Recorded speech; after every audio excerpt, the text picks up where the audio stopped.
আজি সমগ্ৰ ৰাজ্যখনৰ আমি কংগ্ৰেছে এক সিম্বলিক প্ৰতিবাদ মুখ্যমন্ত্ৰী ডাঙৰীয়াৰ এইকেইদিনৰ কৰ্মকাণ্ড আৰু তেওঁৰ 12,000 বিঘা মাটি যি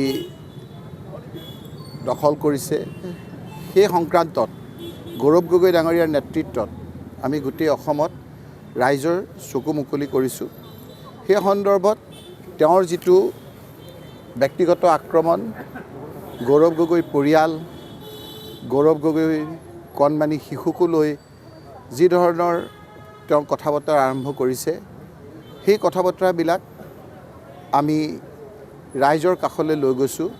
আৰু আপোনালোকে দেখিছে যে গৌৰৱ গগৈ ডাঙৰীয়াই যোৱাকালি দাড়ি কলম দাড়ি কমা সকলো ছেমিকলম সকলোৰে প্ৰশ্ন উত্তৰ দিয়াৰ পাছত এতিয়া যেনেকৈ মৰুভূমিত উট চৰাই যেতিয়া চিকাৰীয়ে চিকাৰ কৰিব আহে আৰু নিশ্চিত মৃত্যু দেখে, তেতিয়া যেনেকৈ মূৰটো সোমাই তেখেতক গাটো দেখা নাই বুলি ভাবে, শৰীৰটো দেখা নাই বুলি ভাবে, এতিয়া মুখ্যমন্ত্ৰীয়ে বালিত মূৰটো সোমাই অসমৰ ৰাইজে তেওঁক দেখা নাই বুলি ভাবিছে।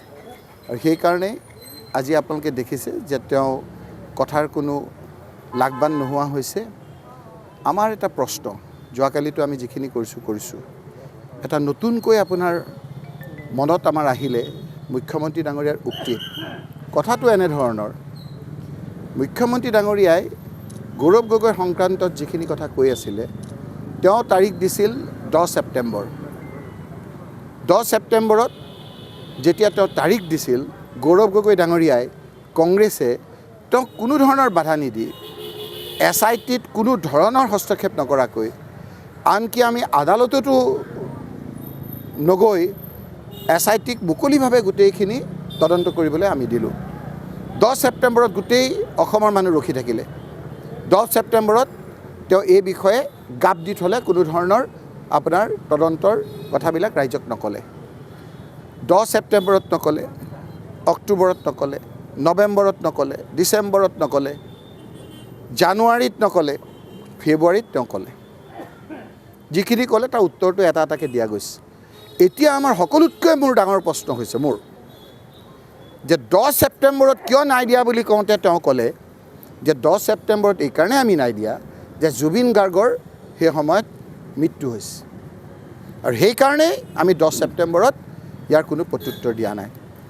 মোৰ একেবাৰে স্পেচিফিক প্ৰশ্ন যে 10 ছেপ্টেম্বৰত মুখ্যমন্ত্ৰী ডাঙৰীয়াই কেনেকৈ জানিলে যে 19 ছেপ্টেম্বৰত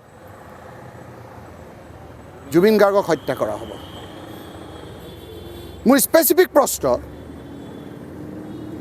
জুবিন গাৰ্গৰ স্বাভাৱিক মৃত্যু হোৱা নাই।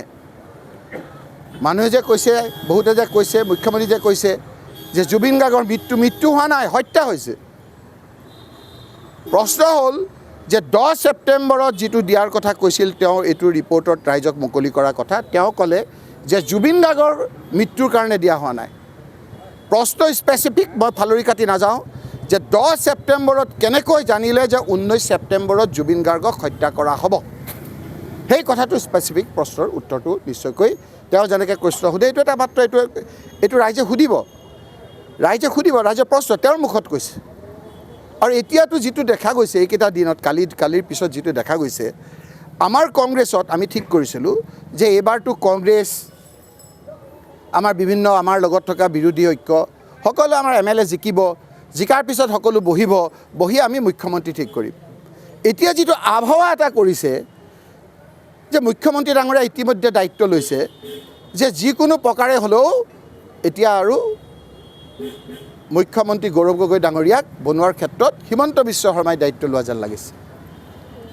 কাৰণ তেওঁৱে এতিয়া যি ধৰণৰ কথা বতৰা গৌৰৱ গগৈ ডাঙৰীয়াক কৈছে, এই কথাবিলাক কেৱল যে কংগ্ৰেছী মানুহকেইটা সাধাৰণ ৰাইজে বেয়া পাইছে সেইটো নহয়, যিখিনি অৰিজিনেল বিজেপি, যিখিনি হিমন্ত বিশ্ব আৰু তেওঁৰ চাৰিজনমান লগৰ মানুহৰ উৎপাতত তিষ্ঠিব পৰা নাই, সেই লোকসকলেও কৈছে যে আমি বিজেপিয়ে কৰি থাকিম, আমি বিজেপিৰ পৰা নাহোঁ, কিন্তু হিমন্ত বিশ্ব শৰ্মা অত্যাচাৰৰ পৰা পৰিত্ৰাণ পাবৰ কাৰণে এইবাৰ আমি বিজেপিৰ বিপক্ষে থিয় হৈ হিমন্ত বিশ্ব শৰ্মাক ক্ষমতাৰ পৰা অতৰাম। গতিকে আজি আমি এই প্ৰতিবাদ আমি ৰাস্তালৈ গৈ কৰাৰ কথা আছিল, কিন্তু আমাক ইনষ্ট্ৰাকশ্যন দিলে যে আজি HSLCৰ হাইস্কুল শিক্ষান্ত পৰীক্ষাৰ আজি প্ৰথম দিন। মুখ্যমন্ত্ৰী ডাঙৰীয়াৰ কোনো শিক্ষাৰ্থীৰ লগত কোনো ছাত্ৰ ছাত্ৰীৰ লগত সম্বন্ধ নাই। 8,000 স্কুল তেওঁ বন্ধ কৰি দিলে। 8,000 স্কুল বন্ধ কৰি তেওঁ চুবুৰীয়া মদৰ দোকান খুলিলে, মদাহী বনাইছে। কিন্তু কংগ্ৰেছৰ এটা আমাৰ দায়িত্ব আছে,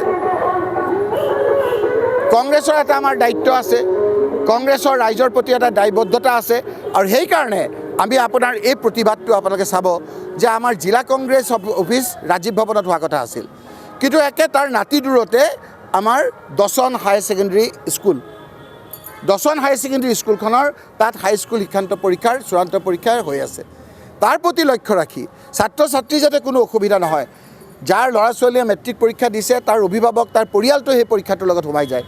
সেইকাৰণে আমাৰ সভানেত্ৰীয়ে ক'লে, আমাৰ ৰামান্না বৰুৱা জেনেৰেল ছেক্ৰেটাৰীয়ে ক'লে, আমাৰ বিধায়ক নুৰুল হুদা ডাঙৰীয়াই ক'লে, আমি ঠিক কৰিলোঁ যে আমি এই প্ৰতিবাদটো আমাৰ সদৰৰ যিটো মিউনিচিপালিটিৰ আমাৰ কাৰ্যালয় আছে তাত ওচৰত কোনো কাষত স্কুল নাই, আমি তাতে প্ৰতিবাদ কৰিম। কাৰণ আমাৰ কংগ্ৰেছ কেৱল যে ৰাজনীতিয়ে কৰিম সেইটো নহয়, আমি উঠি অহা প্ৰজন্মকো আমি চাব লাগিব। সেই কথা বতৰাৰ কাৰণে আজি আমি ইয়াত চিম্বলিক এটা প্ৰতিবাদ কৰিলোঁ। আৰু এই প্ৰতিবাদ আমাৰ হৈ থাকিব, ৰাইজৰ প্ৰতিবাদ, ৰাইজৰ পক্ষত থাকি আমি এই প্ৰতিবাদ হৈ থাকিব। গতিকে আজিৰ দিনটোত আমি হাইস্কুল শিক্ষান্ত পৰীক্ষাৰ প্ৰতিজন পৰীক্ষাৰ্থীক আমি শুভেচ্ছা জনাইছোঁ আমাৰ তৰফৰ পৰা। অভিভাৱকসকলকো কৈছোঁ যে আপোনালোকে ভালকৈ পৰীক্ষা দিয়ক, হিমন্ত বিশ্বৰ আমাৰ এই খুচুৰা কথাবিলাকত মন নিদিব। আৰু অন্ততঃ এইকেইটা দিন হিমন্ত বিশ্বই যিদৰে কথা বতৰা কৈ আছে, এই ল'ৰা ছোৱালীকেইটাক আপোনালোকে টিভি চাব নিদিব। অন্ততঃ টিভি চালে এই পৰীক্ষাৰ পৰা মনটো বাহিৰলৈ যাব আৰু আমাৰ পৰীক্ষাবিলাক ভাল নহ'ব।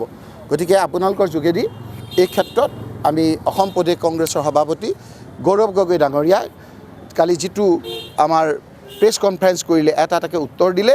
তাৰ পৰৱৰ্তী সময়ত আমাৰ মুখ্যমন্ত্ৰী ডাঙৰীয়াই 10 ছেপ্টেম্বৰত কি কাৰণে তেওঁ গোটেই কথাখিনি SIT ৰিপৰ্টটো নিদিলে, কি কাৰণে এতিয়া দিলে, তাৰ যিটো ব্যাখ্যা কৰিলে, 19 ছেপ্টেম্বৰত জুবিন গাৰ্গৰ হত্যাটো কেনেকৈ তেওঁ আগতীয়াকৈ জানিলে, সেই কথাখিনি তেওঁ জনাব বুলি আশা কৰিলোঁ।